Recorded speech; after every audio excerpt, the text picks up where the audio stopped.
philosophy, I envisioned myself as part of a group of people who were going to enlighten the world, set the world straight, rid the world of certain terrible mistakes, and create a more reasonable and logical way of analyzing problems, so on. Boy, was I naive. Golly. The same problems repeat themselves year after year, decade after decade, generation after generation.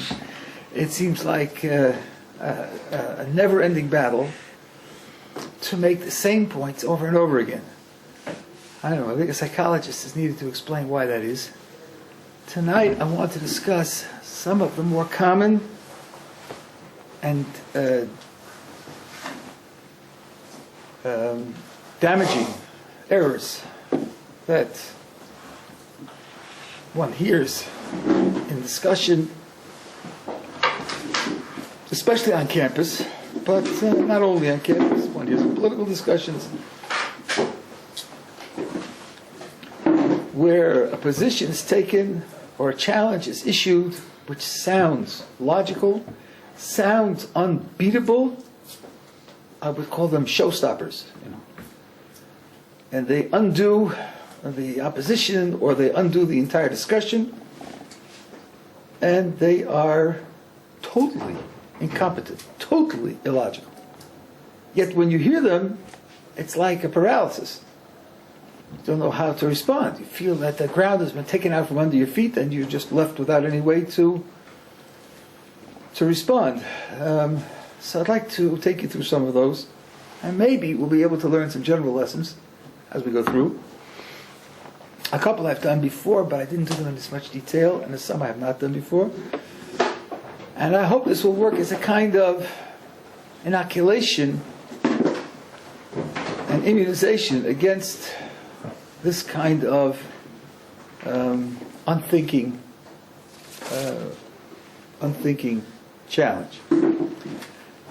Let's start with what is supposed to be the philosopher's battle cry. Define your terms. We're talking about good and evil, or truth, or knowledge, or reality, or explanation, whatever it is. And the philosopher says, define your terms. Why should I define my terms? Well, because if you don't define your terms, you don't understand them. And if you don't understand them, how can you possibly conduct a discussion? You can't conduct a discussion using terms you don't understand. And if you can't define them, then you don't understand them. So you should start every discussion with definitions of the terms that you're going to use in the discussion. Doesn't that sound reasonable? It's totally unreasonable. Or maybe only 87% unreasonable. Let me show you why. So, I'm not supposed to start a discussion unless I can define the terms that are going to be used in the discussion. Okay. What is a definition? What is a definition built out of? What do I use in the definition? Don't I use more words? Define truth. Wouldn't I be using words? I'm not going to play the saxophone to define truth. I'm going to say truth is ABC with other words. Well, shouldn't we ask the question again?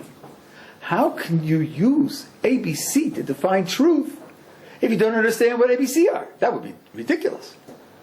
But then, to understand ABC, you have to have definitions of ABC. So, define ABC. Can you see where we're going? Suppose you define ABC in terms of XYZ. We'll ask the same question again.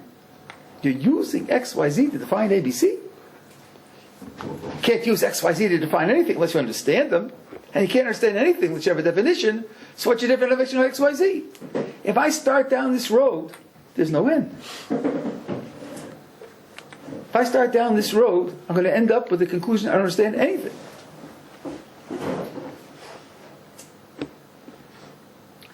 Now, for most reasonable people, that's enough to condemn the process, somewhere, something has gone wrong.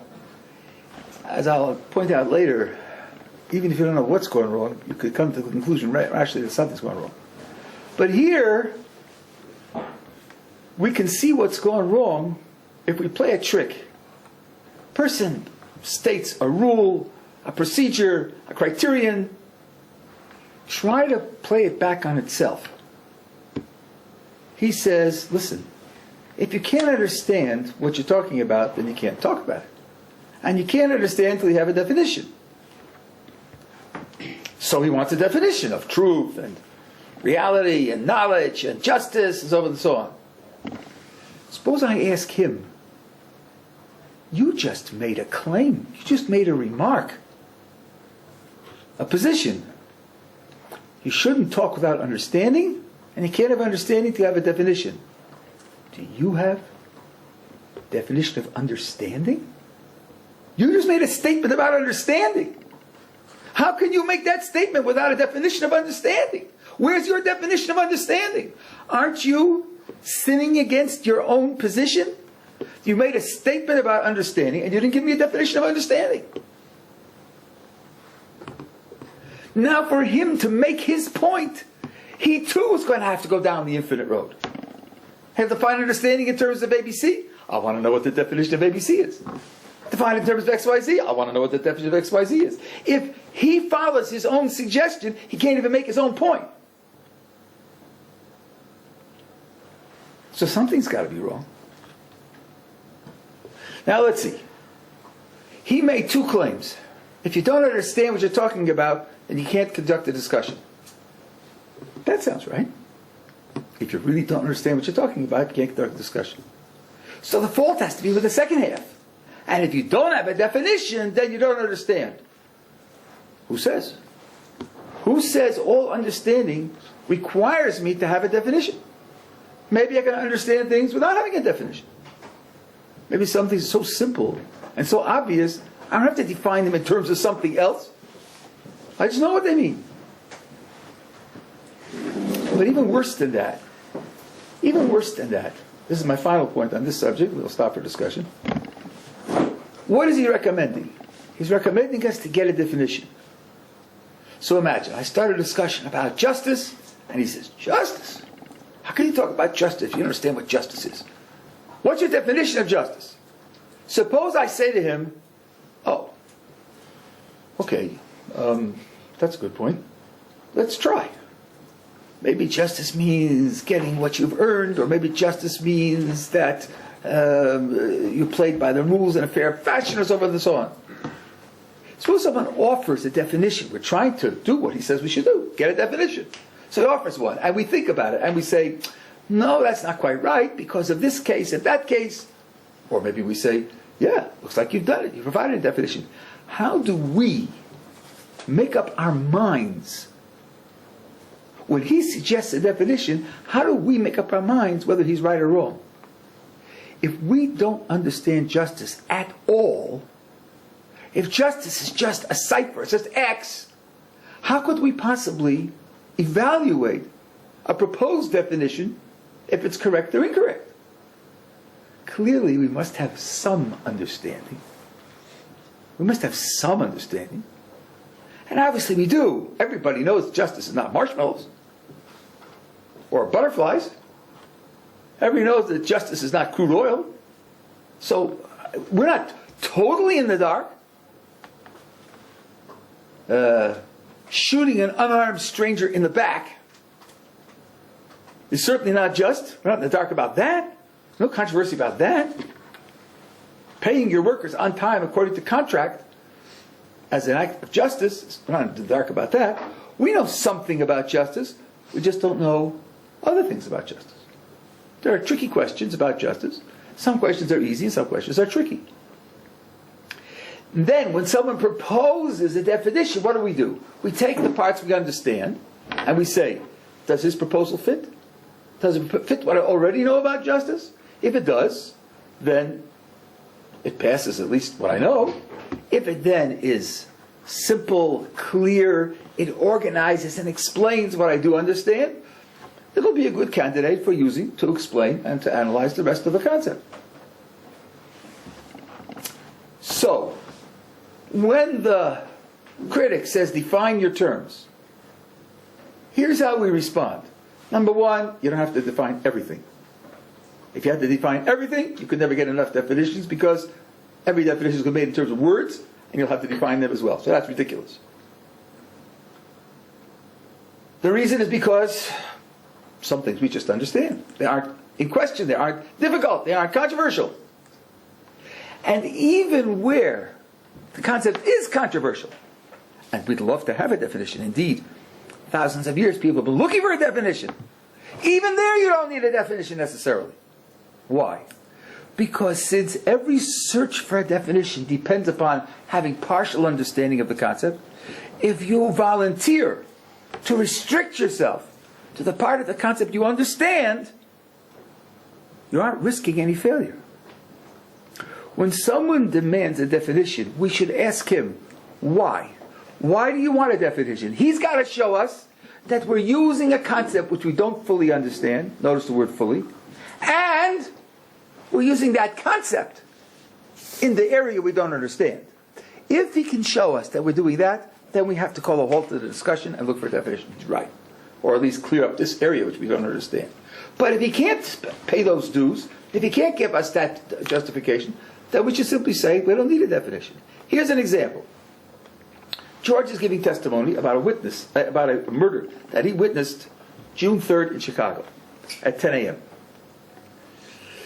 a.m. We now have two witnesses who say that at 10 a.m. Chicago time on June 3rd, George was in Beijing. I think George is in trouble. Now the judge says to George, we're going to try you for perjury. You lied under oath on the witness stand. And George says, Your Honor, you're going to charge me with perjury. Perjury means lying under oath. Lying under oath means telling an untruth under oath. Pray tell me, Your Honor, what is your definition of truth? You have a definition of truth? Well, listen, between you and me, dear audience, he doesn't have one because no one has one. No one has an adequate definition of truth. It's one of those perennial problems of philosophy for thousands of years. Will George get off? I don't think so. What we'll say to him is, listen, George, there are problems with truth about, for example, the truths of mathematics, or about the truths of the future, or about truths of things that we can't possibly verify. But this isn't one of them. If we have witnesses telling us that you were in Beijing, then when you say you saw something in Chicago, that's false, capital F, with no doubt whatsoever. So I'm using the concept of truth here where I do understand it. I don't have to have a definition for that. Are you with me so far? Okay, what you learn from this is the following. Number one, the critic's challenge, if you press it, if you look more deeply into it, you'll see that he's pressing it as a free challenge, and it isn't free. He needs to show me why his challenge is relevant. He needs to show me why I have to respond to his challenge. In the case of definitions, the vast majority of the time, we do not have to respond. Because either the concepts we're using are understood, not controversial, there are no doubts about it, or if they are difficult, we are careful to restrict our use of the concept to cases which are understood, are agreed upon. Yeah. What if you're discussing something that has no consensus? And it's in the area where it has no consensus, then there'll be a problem. If you're just applying it in a place where it has no consensus, then there'll be a problem. Then he may be right to ask for a definition. But you can't just stop the show automatically and say, define your terms. At that point, you should say to him, why? Why should I define my terms? Which term did I use, and which usage was it where I was on controversial ground where people disagree as to how the term should be used? So what if you're discussing morality? Right. So I'll have a different definition than, say, an Arab. Probably neither you nor the Arab has a definition. You don't operate with definitions. But there may be cases like suicide bombers where you'll disagree. On the other hand, torturing small children to death, I would expect you do agree. Both of you will agree that torturing small children to death is immoral. I'm sorry. Let me. I forgot the qualification. Torturing small children to death for fun. A Nazi would disagree. I don't think that's correct. A Nazi would not disagree. In fact, the Nazis had the same values that we have. The proof of it is that they had to make up a myth about how evil Jews are in order to justify killing them. If they had a different morality, they could have said, Jews are nice people and we kill them anyway. We have a different morality. They didn't do that. They made up a myth that Jews are evil in order to use the old values to be able to kill them. So it's simply not true. At any rate, I'm just pointing out that when the person demands a definition, you should throw the demand back at him and say, where did I use a controversial term where its use is controversial? If you can't show me that, I don't owe you definitions. Okay, that's number one. I've noticed, by the way, that if I took him seriously, he's sinning against his own position. Because his claim is, you need to have definitions, because otherwise you're operating without understanding. That's his claim, and he didn't provide a definition of understanding. So he's not even following his own rule. This happens over and over again, where the critic tries to use a rule to stop your discussion, and you look at it more carefully, you'll see he himself is not even living up to his own rule, which is just a little bit dishonest. I was in South Africa 2 trips ago, I think, 6 years ago, 7 years ago, Shavuos night. I gave a whole hour's shir, one of 3. The night there is 14 hours. You see, they're going into winter, not into spring or summer. Anyway, at the end of the shir, someone came up to me and said, Rabbi, what are you doing? You're trying to use logic to convince us that Judaism is true. Don't you know that logic is just a Western cultural form, a Western cultural activity? And therefore, it has no universal significance, no universal validity.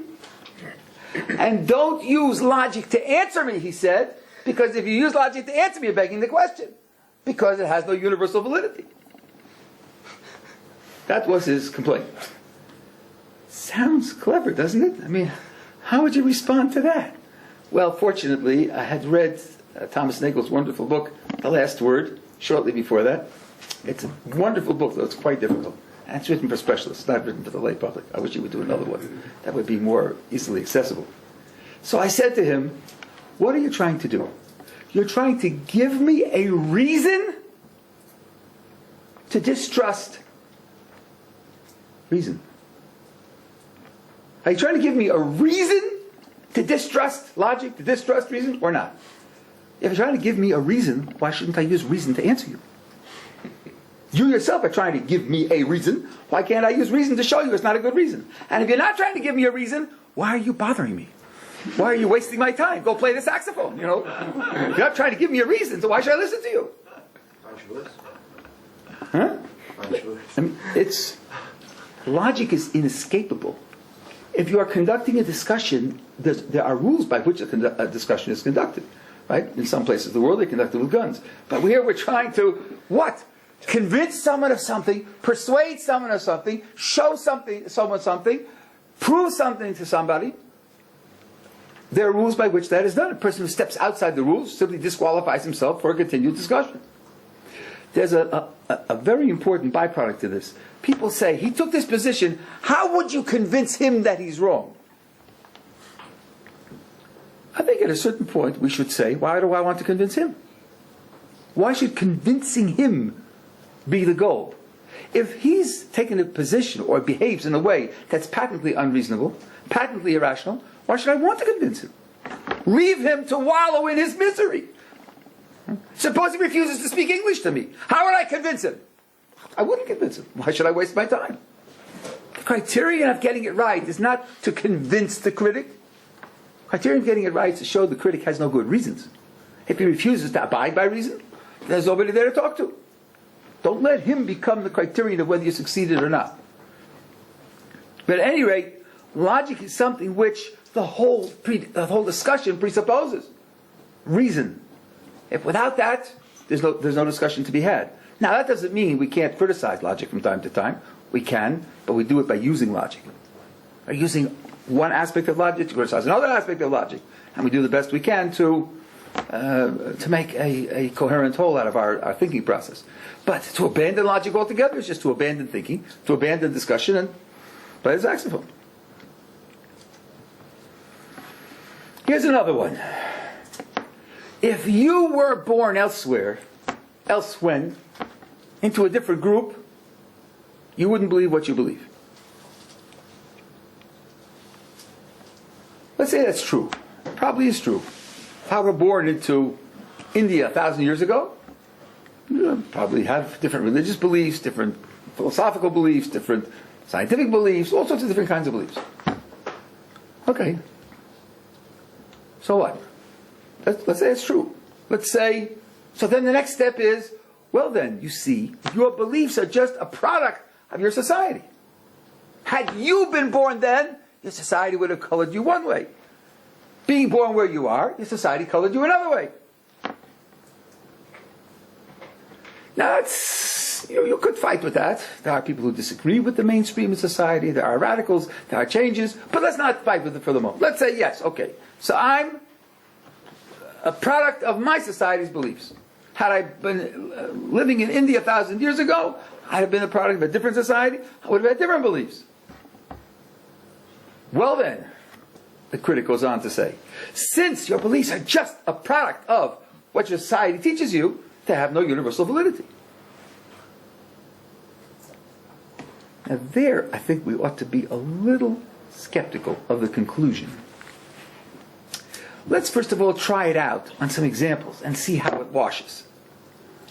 How many feminists will be persuaded to give up feminism on the grounds that had they been born in India 1,000 years ago, they too would have been fully convinced that women are inferior? I just can't imagine a single feminist, as confused as they are about various things, to say, oh, yes, you're absolutely right, I'm giving up feminism right away. I just can't imagine that. Right?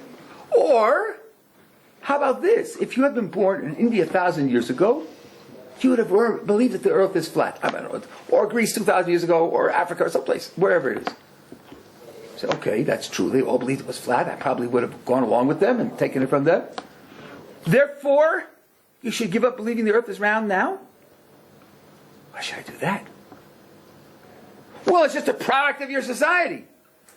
Maybe so, but still, now we'll start to come to the heart of the issue. Still, are the societies comparable? Are they comparable in what they know? Are they comparable in what they've experienced? Are they comparable in what they've seen? The question that this argument forgets is to ask why the society believes it. Let's say we are products of what our societies teach us.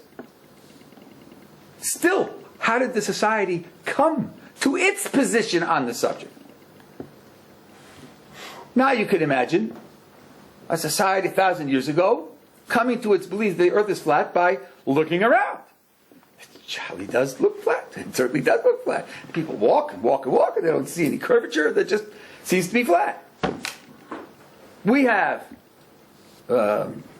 plottings of the Earth's curvature on the sea, and the observation of the shadows hundreds of miles apart at the same time of day.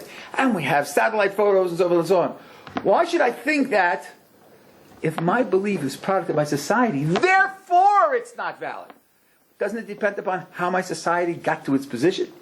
Maybe my society got to its position through very careful research.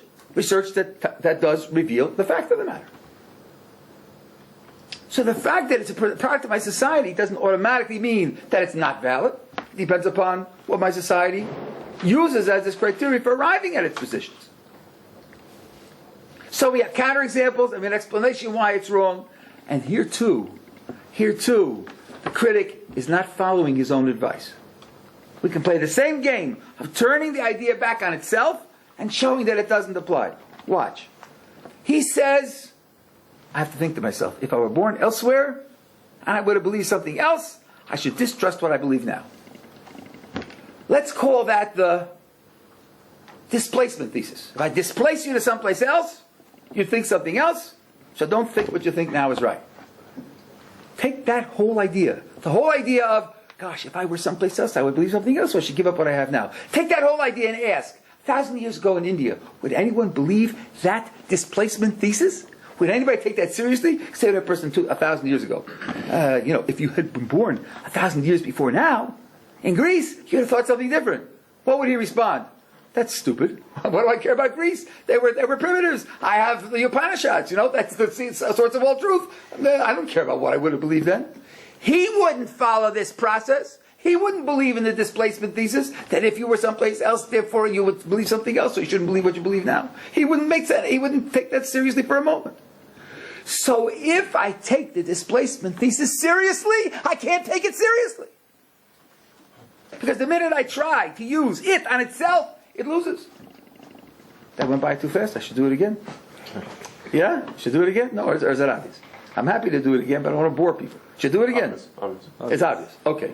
So here again, you have a critique that can't live by its own criterion, and has obvious counterexamples if you stop to think of them. Now I'm going to teach you something a little bit more subtle, but extremely useful. Logic, study of arguments, when they're valid, when they're not valid. Here was Aristotle's favorite example. All men are mortal. Socrates is a man, therefore Socrates is mortal. Just pretty obvious. The argument's valid. Conclusion is true. Perfectly adequate. Now let me try a parallel. All criminals belong in jail. You are a criminal, so you belong in jail. How's that? Isn't it valid? If all criminals belong in jail, and you're a criminal, then you belong in jail. Isn't that correct? It's only valid if the characterization of you as a criminal is correct. Okay, we in logic distinguish two different terms. It's certainly valid in that the premises imply the conclusion. If the premises were true, if it were true that you're a criminal, and of course all criminals belong in jail, if it were true that you're a criminal, it would follow that you belong in jail. That makes the argument valid, but you don't have to accept the conclusion.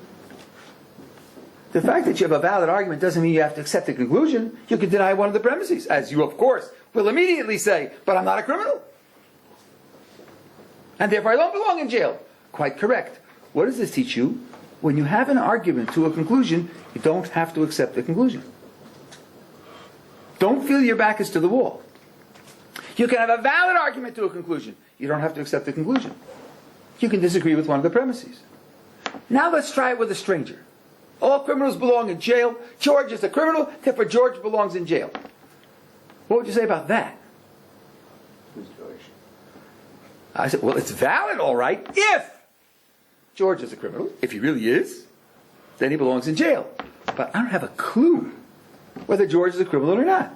So I don't have a clue whether I should accept the conclusion or not. So I'm just in doubt. Maybe I should accept the premises and the conclusion, or maybe I should deny one of the premises and deny the conclusion. I just don't know what to do. Someone hands you a valid argument that doesn't tell you what to do. There's a difference. This is Gilbert Harman and other people have written about. A difference between logic and reasoning. Logic is the study of arguments. When are they valid and when are they not? Reasoning is the study of what I should do. I'm confronted with various challenges, various ideas, various arguments. Should I change my beliefs? Should I not change my beliefs? How should I change them? Drop some, add some others. The fact that an argument is valid doesn't tell me what to do. That depends upon other factors as well. And in particular, if an argument, the premises to a conclusion, I'm only required, in terms of reasoning, to accept the conclusion if the premises are solid enough to overcome my resistance against the conclusion. If the conclusion was something that I had no idea about, I just ask me, is it so? I say, oh, gosh, I don't know, I haven't thought about it much, I really have no opinion. Somebody says, but look, if A is true and B is true, then the conclusion has to be this. I look at it and say, by golly, you're right. Never thought of that. Look at that. A and B, then this has to be the conclusion. Now I think, what do I feel about A and B? And this is a crucial step for reasoning. He says, I really believe A, I really believe B. So I guess I better add the conclusion. Because I didn't have any idea about the conclusion beforehand, but now I see that A and B together make the conclusion necessary. I guess I better add it. Suppose, on the other hand, I have A and B to the conclusion, and the conclusion is outrageous, absolutely outrageous, impossible, inconceivable, something that's absolutely unacceptable. Then the right thing to do is to say, there's got to be a problem with A and B, even if I can't find the problem with A and B. I can bet the problems with A and B, and it's perfectly reasonable to do so. I'll give you two examples. I'm sure some of you have seen the famous so-called proof that 1 equals 2. Yeah. Right? Where you factor and divide both sides by x minus y, and so forth and so on, you end up with a proof that 1 equals 2. Using principles of algebra. Easy, simple, elementary principles of algebra. If you haven't seen it, if you don't know it, if you see it for the first time, every step is what you've been taught in algebra. Very simple algebra. And you get the conclusion that 1 equals 2. Imagine that you don't know the trick. And every step looks absolutely perfect. You're following the clear rules of algebra. And you end up with 1 equals 2. What's the right attitude? The right attitude is not, by golly, mathematics is wonderful. They discovered something really astounding. They discovered 1 equals 2, and here's the proof of it. That's not the right attitude. The right attitude is, of course 1 doesn't equal 2. And there's got to be something wrong with the proof, even if I don't know what it is. I have to balance the proof against the conclusion. Well, the proof has about 6 moves in algebra, and then you have the conclusion. If I have to bet where the problem is, I bet it's somewhere in those moves of algebra rather than the conclusion. 1 equals 2 is too obviously and outrageously false for me to accept it on the basis of 6 pieces of algebra. My guess is that somewhere in the algebra something's gone wrong, and I just don't notice what has gone wrong, and that's correct. There is something wrong in the algebra. Zeno was a philosopher before Socrates. Actually, we don't have any of his writings, but Aristotle preserved some of it. Who created 3 arguments that nothing moves. 3 fairly simple, logical arguments that nothing moves. What did people do? Did they say, boy, those philosophers are really worth their money. Look at that. They discovered something amazing. Nothing really moves. Motion is just an illusion. Nobody said that. What they said is, there's something wrong with his arguments. It took 2,300 years to figure out what was wrong with his argument. That's a long time. Can you imagine somebody after 2,000 years saying, maybe we should have a change of fashion now. We've been thinking about it for 2,000 years. We haven't found out what's wrong with his arguments. Maybe he's right. Maybe nothing moves. Not even the most benighted philosopher said something like that. What they said is, he was very clever, and he thought up these arguments, and they're wrong, and we haven't figured out yet why they're wrong. Why was everybody so sure they're wrong? Because it's obvious that things move. And the piece of philosophical reasoning isn't strong enough to overcome what's obvious, like motion. Philosophical reasoning has a certain amount of force, but not as much force as the knowledge that everything's moving, that things are moving. So this is what I call keeping your philosophical balance. When somebody offers you a proof of something, and the thing he's proving is outrageous, you don't have to roll over and play dead, even if the argument looks valid, and even if you can't find what's wrong with it. It's acceptable to say, I don't agree with the conclusion because it's outrageous, and your argument uses ideas, premises that are more questionable than my conclusion, even if I don't know how to defeat them. G.E. Moore, who was a professor of philosophy at Cambridge at the turn of the century, used to fight with a philosophy called idealism. Idealism says there's nothing but your experiences, nothing outside your experiences, only your experiences you know for sure, and nothing else exists. So, he used to tell his students, I refute idealism this way. This is a hand, and this is a hand. And hands are physical objects. QED. So he said to him, Professor Moore, it doesn't look like you've got the point. According to the idealists, those aren't hands either, right? I mean, they're just experiences. They aren't hands outside of you. Now, Moore's point was this. That's correct. That's what the idealist says. The idealist says you don't really have hands. Now, let me ask you, what are you more sure of? The reasoning that the idealist provides in philosophy, or that you have hands? If you're normal, you're much more sure that you have hands than you are of his reasoning. His reasoning is abstract philosophical reasoning, and that has its ups and downs. Having hands is obvious. The philosophical reasoning isn't strong enough to overcome my knowledge that I have hands. That being the case, even without knowing the failure of the philosophical argument, if it tries to prove something too outrageous, at that point, a person has a right to get off and say, I don't accept the conclusion because I believe there's something wrong with the premises, even if I can't find what's wrong with the premises. Yeah. How do you define something that's an outrageous conclusion? Like if you went to a Muslim or a Christian and you told them, this is wrong, this is wrong, this is wrong with your belief, they're going to say that's an outrageous conclusion and reject what you're saying. So where's the line drawn? Well, let me go on to the next point, and I'll try to address that. How does argument work then? Now, what I'm going to tell you now is very important because in interpersonal relations, in teaching, in arguing, persuading, is that this applies down the line. You can't move somebody, change somebody by an argument. You can do it with a gun, but you can't do it with an argument unless you start where he is. You have to start where he already is and build a bridge to someplace else. I want to convince somebody of B. So I said to him, listen, A implies B. And he says, oh, that's interesting, but I don't accept A. So why are you talking to me? That's not going to help. The fact that A implies me isn't going to help with him. I've got to start where he is. I say to him, listen, you agree to X, don't you? Yes, I do agree to X. Well, watch. X implies B. Now he's in trouble. Now he's got to pay attention because he's on record that he agrees to X.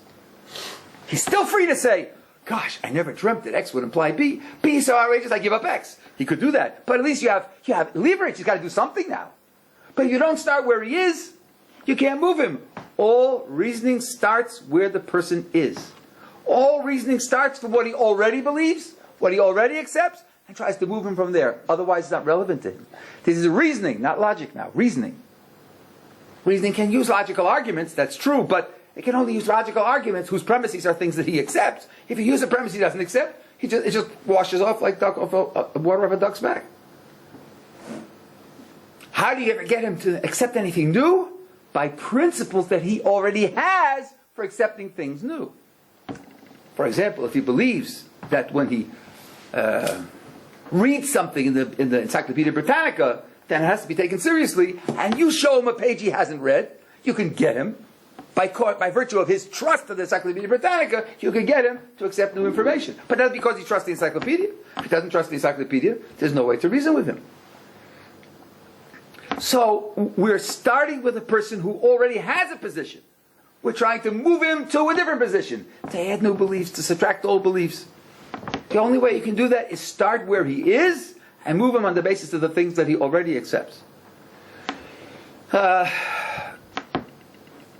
Otherwise, you're not giving him any reason to change. You're not giving him any reason to change. You have to think of it in first person. Why should I change? You believe what you believe. Why should I change what I believe? You say, you believe that the Upanishads is the rock bottom source of all truth. So you say to me, it says so in the Upanishads. I said, well, okay, but that book means nothing to me. The book has no authority for me. So how will it affect me? Now, if you have a person who believes in the Upanishads, but also believes in sense perception, and the Upanishad says that when you put a raw egg in boiling water, it remains soft for 20 minutes, then if you do the experiment, you say to him, listen, on the one hand, you trust the Upanishad, on the other hand, you trust your eyes, trust the clock, and there's a contradiction. So at least now, he's got to worry a bit. You've started with something that he believes in, something that he trusts. But if you don't start with something that he trusts, you can't move him. Now, one more observation, and this also is crucial. Why do you believe that? What reason do you have for that? What reason could I possibly give? What would be a good reason? I'm talking about A. And I believe A, other people don't believe A, and people want to know how I chose A rather than some alternative. So I say, you know why I believe A? I believe A because of Q. How must A and Q be related? Q had better be more solid, more certain, better established than A. Otherwise, it doesn't push A up. It doesn't give A any more weight. It doesn't make A any better. When you give a reason, you've got to appeal to something that's more solid, better understood, better appreciated, better verified than the thing you're trying to give a reason for. Otherwise, giving the reason doesn't do the job. Giving the reason is supposed to make it better. Now I see why. Now you have some right to do it, to believe it that way, because you have a reason for it. But if the reason doesn't push it up, so then it doesn't help. Why do you believe that all crows are black? Because I've been counting these marbles, and these marbles are all red, blue, and pink. The marbles don't affect the ravens. So I mean, if you're looking at ravens and you surveyed the world and you looked all over the world, all the ravens you found were black, so then I would say, okay, so that's some reason for believing the ravens are black. It's got to be related, and it has to be something which is a better starting place. Okay, then if that's true, now I'm going to come to a conclusion. It's going to sound a little outrageous, but it follows immediately. If that's true, not everything can have a reason.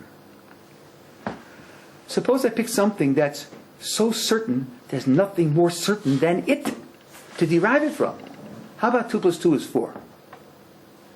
I hope everybody here believes 2 plus 2 is 4. We have no benighted philosophers who pretend they don't believe things. Of course 2 plus 2 is 4. What's your reason for believing 2 plus 2 is 4? If you're like everybody else who's normal, you haven't got a clue. You don't have any reason for 2 plus 2 is 4. The truth is you don't need a reason for 2 plus 2 is 4. Not only that, you couldn't have a reason for 2 plus 2 is 4 because there's nothing more certain to you than 2 plus 2 is 4. There's nothing better to derive it from. There's nothing better to back it up with. There are certain stopping places where it's just so obvious that no reason, not only no reason necessary, but you can't give a reason. A reason would have to be something better. There's nothing better than 2 plus 2 is 4, and if you happen to have studied number theory, and you know that in modern number theory, you prove 2 plus 2 is 4 as a theorem, that doesn't help, because the things you prove it from are less well known than 2 plus 2 is 4. They don't establish that 2 plus 2 is 4. Indeed, if they didn't imply 2 plus 2 is 4, then we'd say they're incompetent axioms. In terms of our knowledge, we start with 2 plus 2 is 4. There's nothing more certain than that. So, somebody says, what's your reason? Asking for a reason is only when the thing is questionable, when there are alternatives, when other people have different beliefs, when some things don't fit. You say, look, you chose this, you could have chosen that, I see how they both work, how come you chose this? Then you have to give a reason to back it up. And the reason to back it up should be something which increases its certainty, makes it more solid. Something that has nothing more solid than it in your whole mind, there's no way to give a reason for that. Now somebody says to you, what's your reason for believing in tables? What can I tell you? I mean, if you live in my world and you ask me for a reason, you've got to be insane or joking. What's my reason for believing tables? I mean, they're all around. Everybody sees them. You see them every day. What more can you possibly ask than that? You don't know that. There's nothing to talk to you about. What do I say? Because I have a theorem in physics about tables? That couldn't be any better than what I see. There's no way to get behind something like that. Things that are obvious and obviously true to everyone, asking for reasons is idle. Asking for reasons is idle when the thing is obviously true to everyone. The fact that it's obviously true to everyone is enough. Well, I don't use the same word. It's perfectly appropriate to believe that which is obviously true to everyone. Now, that doesn't mean it's always right, but it's appropriate to believe. It's appropriate, fully justified to believe what's obviously true to everyone. In particular, what you have in these cases often is this. Sometimes people believe things and you say, what evidence did you get? I know what evidence he needs, and I know that he didn't get it, and I accuse him of incompetence, an anti-Semite. He says, it's obvious to me that Jews are all liars. So, well, it may be obvious to you, but that's the sort of thing where you can test it. You can actually test that.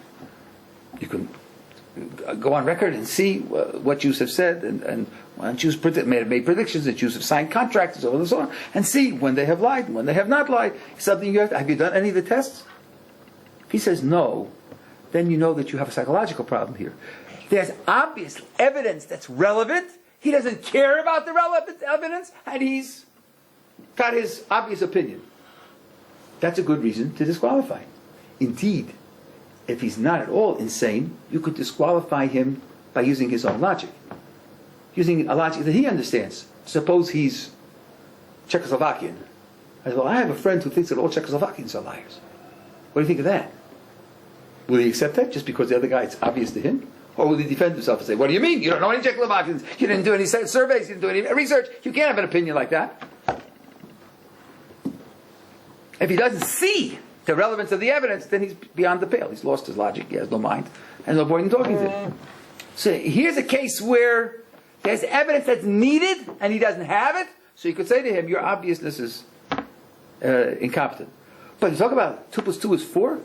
What's your alternative? 2 plus 2 is 5. I don't even know how to. I don't know what that means. I don't know how to apply it. It's a nonsensical statement to me. So there's no alternative that I have to fight with. And same with tables, right? What more can I do than just live in our world, in our culture, to know that there are tables? Well, what more should I do? You know, count them every day. I mean, what more does one need to do to have overwhelming evidence that there are tables? What more should I derive it from? Not everything needs a reason. It only needs a reason if it's controversial, or if I know that there's evidence that's relevant and nobody has it. So that being the case, I say, we should go out and get the evidence, and that will be a reason for it. Not everything needs a reason. In particular, something that's obvious to everybody doesn't need a reason. It's fully justified to believe it without a reason. Not always is the demand for a reason correct. I don't say that means you're always right. But then, if somebody wants to challenge you, let him show you why it's wrong. Not that you need a reason to support what you believe. And that's the key to the next step. A question? No. Okay. Now, the last move here, some of you have heard of Socrates. Socrates had a game. In his time, I guess as in every time, there are people who walk around with very fixed opinions and they believe those opinions, act on those opinions, try to teach them to other people. Socrates made a habit of interviewing such people and asking them how they know that what they believe is true. How do you know? Here's how Socrates played the game. You say you know. Me, I don't know anything. I'm totally ignorant. I have no commitments, no propositions, nothing. I have zero commitments. But you say you know. Let's examine how you know and see if you really know. This is called skepticism. The skeptic says, I'm not committed to anything, but you're committed. Let's see how good your commitment is. Let's see how well you can defend it. Now listen, this is a cheat. This is a cheat. It's extremely important to realize this is a cheat. Where's the cheat? The skeptic has standards for knowledge. He has standards. When he challenges the believer, under the table, he's employing certain standards. You say, this is your reason. That's not a good reason. You say, that's a reason. I've got an answer to that reason. That's a reason. That's not a good reason. Who told him what's a good reason and what isn't a good reason? He's just assuming standards for reasons, and he's disqualifying the believer's reasons on the basis of his standards. At a certain point, we ought to say to the skeptic, why don't you be honest with us? Put on the table your standards for reasons. Let those be part of the evaluation. You too should come under the critical scrutiny. We can be skeptical of your standards of skepticism. They aren't free. Indeed, this is just like G.E. Moore. According to your skeptical standards, I don't know that I exist. That seems to me to impugn your standards. Your standards are no good. Your standards, after all, are a piece of philosophy. How solid is philosophy? Just look at the history of philosophy and you'll get a picture of how solid it is, or isn't. How the fashions change in philosophy. So at a certain point, you ought to ask the critic, the skeptic, what standards are you using? Now, the one most popular standard that's used over and over again is to know something, to have a reason to believe something, is to have a proof. To have a proof that it's right. What's your proof? A proof means something which makes you infallibly certain. I can't possibly be wrong. It's known without the possibility of mistake. Absolute certainty. That's what a proof is supposed to be. If you allow the skeptic to use that standard, you're going to be in trouble. Because to produce an absolute proof of anything is very, very difficult. Very difficult. Even if you admitted it in logic and mathematics, and even there it's questionable. But all the rest of life, you never have an absolute proof. There's always the possibility of mistake. Maybe it was leprechauns, or travelers from outer space, which are just about as credible as leprechauns, actually. Or incredible. The minute you allow him to use that standard, you've put yourself in an impossible position. You shouldn't allow it. He says, how do you know? I say because of XYZ. And he says, but look, even if XYZ is correct, you could still be wrong. It's still possible that you're wrong. The right answer is correct. That's correct. Even if XYZ is right, it's possible that I'm wrong. But so what? Must I give up everything I believe just because it's possible that I'm wrong?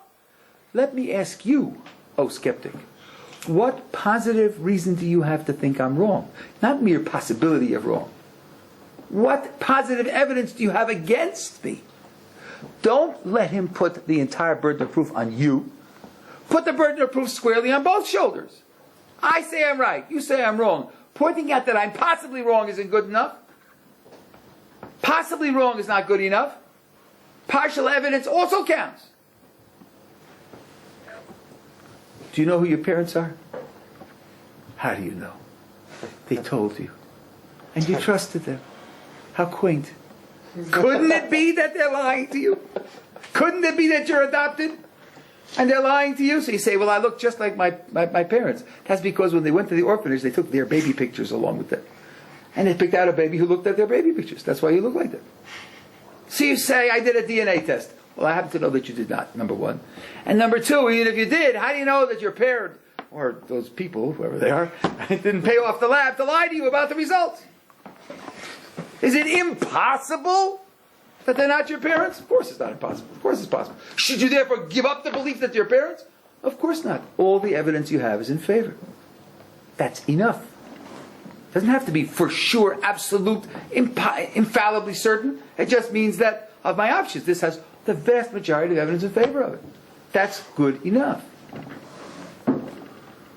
Once you establish that, once you don't allow the skeptic to push you into the corner with a need for proof, then you have a much more reasonable position in terms of the standards. You make a decision what to do on the basis of the evidence that you have. According to the skeptic, if you don't have a proof, you know nothing, and your decision should be arbitrary because you have no relevant reason. Okay, I have 100 red cups turned top down and 10 green cups. Under one of the red cups is a gold bar. Under one of the green cups is a gold bar. I'm giving you the opportunity to choose one cup. Do you choose a red one or a green one? You have no proof that choosing the green one is going to get you the gold bar. Still, I think you'll take the green one. Why? Because you have a better probability of getting the gold bar. That's correct. That shows you how you use evidence without proof. We do that all the time. The skeptic is putting us in the impossible position that only proof counts. Nothing counts other than infallible certainty. That's totally unreasonable. And the trick of the skeptic is to say, I don't have any commitments. I don't believe in anything. I don't represent anything. You say you know. Let's see how well you know. What he isn't telling you is, when he evaluates how well you know, he's using his standard of what knowledge should live up to. And that's where you should say to him, your standard of what knowledge should live up to is a piece of philosophy. And even if you don't know the philosophy that I just told you, that there are other standards, you say, according to you, I don't know who my parents are, then there's something wrong with your philosophy. That's something wrong with my belief, my knowledge of who my parents are. There's something wrong with your philosophy. Of course I know that. Could I be wrong? Sure I could. So what? That doesn't mean I don't know it. I don't have to have infallible certainty in order to claim that I know something. That's what your philosophy says, and your philosophy is wrong. You don't have to roll over and play dead when he uses this kind of so-called philosophical argument. Question? Yeah, do you even need to address an argument like that? Like if somebody came over to me and asked me to prove the existence of air, Like that's something that goes beyond the pale of discussion. Why would anyone even bother addressing that? Yeah, I think that's right. In other words, anything that's obviously true to everyone, anything when it's something that's so ubiquitously experienced, I would ask him, where do your doubts come from? What evidence do you have against it? If he thought that he had some doubts or some evidence against it, then I could address that. But if he says, you see, this is the way the skeptic works it. You say you know, you have to have a reason. If you don't have a reason, then you don't know. That sounds acceptable, but it's not.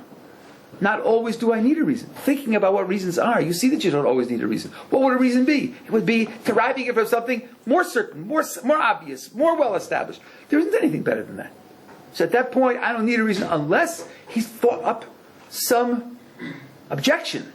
Something that you didn't know. So I don't know, some objection, and then I might have to answer. Let me just put this in as a footnote. I said it before. I'll just explain why, and then for my mind, we'll be finished. I said that even if something is obvious to everyone, it doesn't have to be right. There's a difference between having a right to believe it and it's being true. Often, you have a right to believe something and it turns out not to be true. You gather evidence, all the evidence points in one direction, then it is appropriate to believe it, even though later you may find out that it isn't true. Let's take the idea that the earth is stationary. For thousands of years, to the vast majority of people, it's obvious that the earth is stationary. It's obvious, it's not going anywhere. You can feel it's not going anywhere. You even have a kind of piece of evidence. Climb a tower and drop a stone from the top of the tower close to the wall. Now, if the earth is moving, while the stone is falling, the earth will be moving. If it's moving towards the stone, then the stone will crash into the wall. If it's moving away from the stone, then the stone will fall farther away from the wall. Doesn't it always fall exact same distance from the wall as when you let it go? So obviously it's not moving.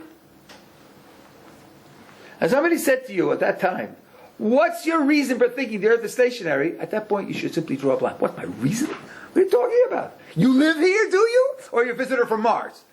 Of course, you live the life that we do. You see everything that we see. It's obvious to all of everybody. It's not moving. And that's the correct response. Now somebody says, listen, suppose it were moving. Would you know? Reflect. When you drop that rock, you're moving, the tower's moving, and the rock is moving. Sideways, let's say.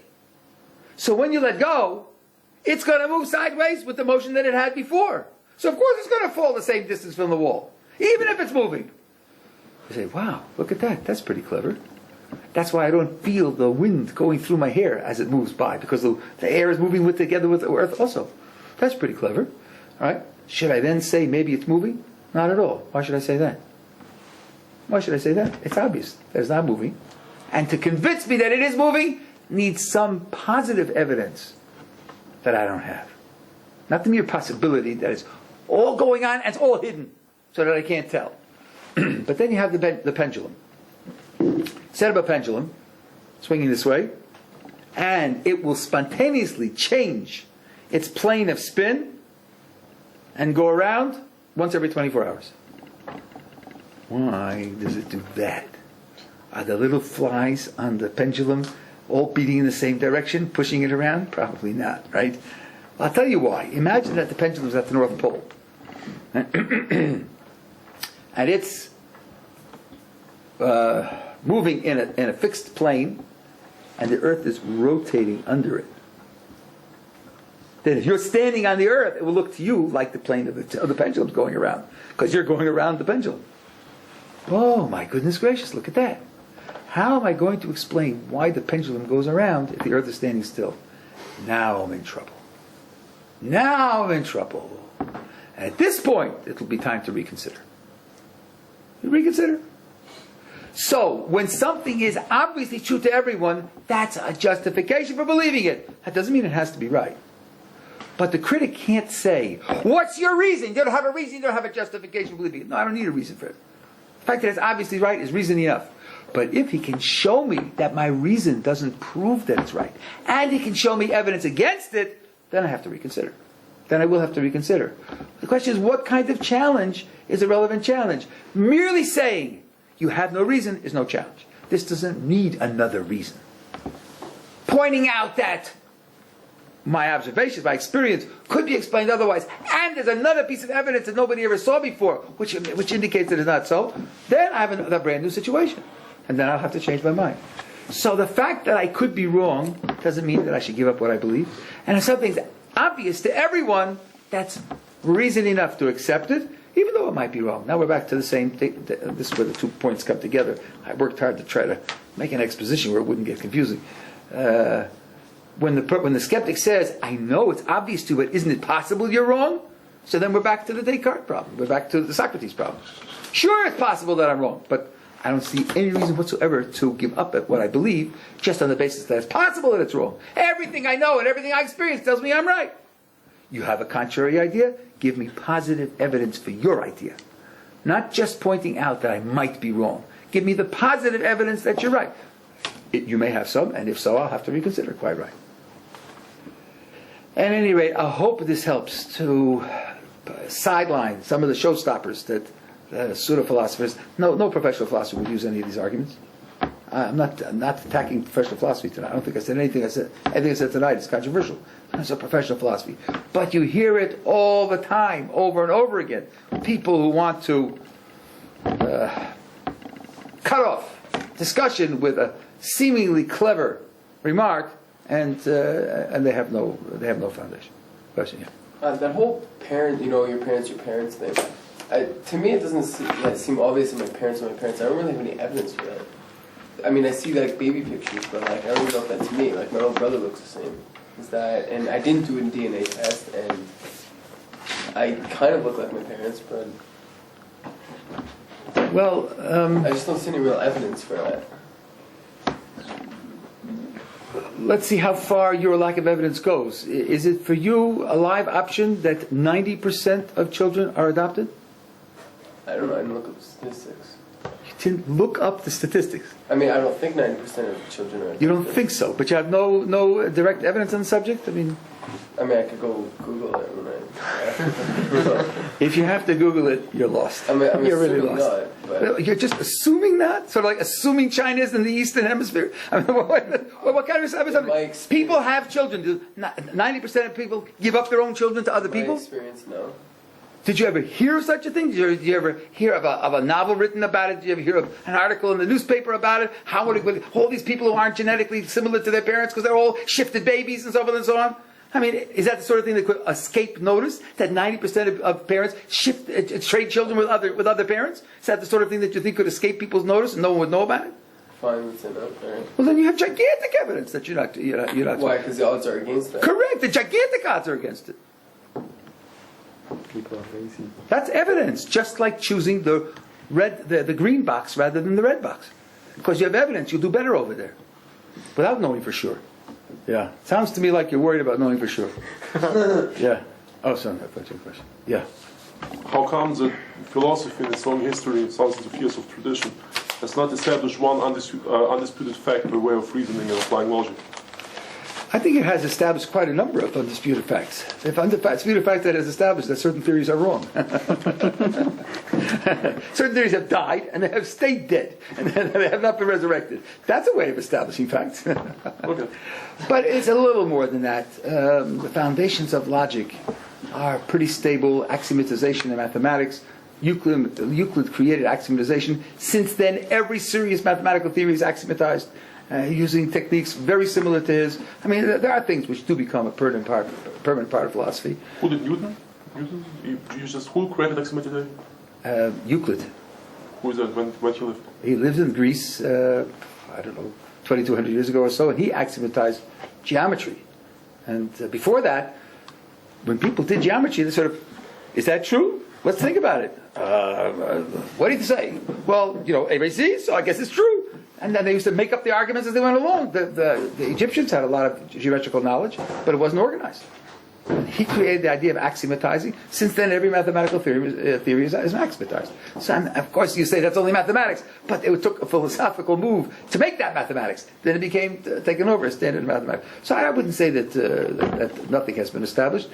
philosophy tends to be a name for the leftover controversial subjects, and the ones that have been established get siphoned off to other disciplines.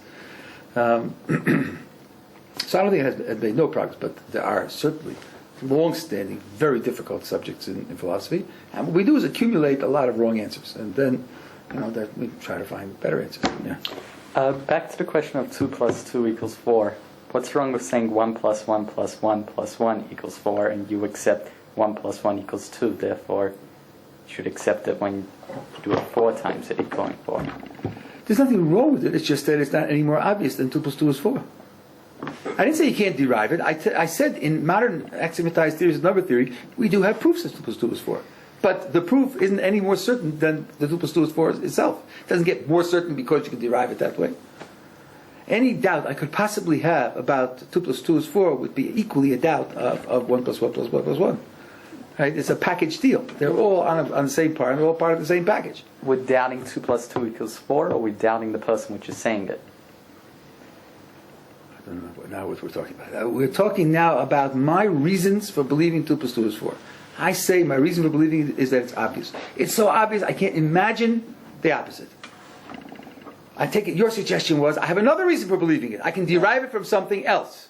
I say the something else you're deriving it from isn't any better than the thing you're deriving. It doesn't make it any more certain that I now see 1 + 1, and 1 + 1 is 2, and 1 + 1 + 1 is 1, and there's another 2, and then that's 4. That's not any more obvious than where I started from. That's why I added the condition, if you accept 1 + 1 = 2, therefore you must accept this. That may be so. Yeah. Look, let me give you a simple example. George is 3 + 3 feet tall. Therefore, George is 6 feet tall. Would that make you more certain that he's 6 feet tall? Any reason that you would have for saying he's 6 feet tall would be a reason for 3 + 3. Any reason against 6 would be a reason against 3 + 3. It doesn't help you to say, I've derived his being 6 feet tall from his being 3 + 3 feet tall. It doesn't make me any more certain that he's 6 feet tall. They're equivalent. They have exactly the same status. They have exactly the same amount of evidence. One doesn't strengthen the other. Yes. It doesn't make it any stronger. It is derivable. It does derive. If you accept this, you must accept that, but it doesn't help. Okay.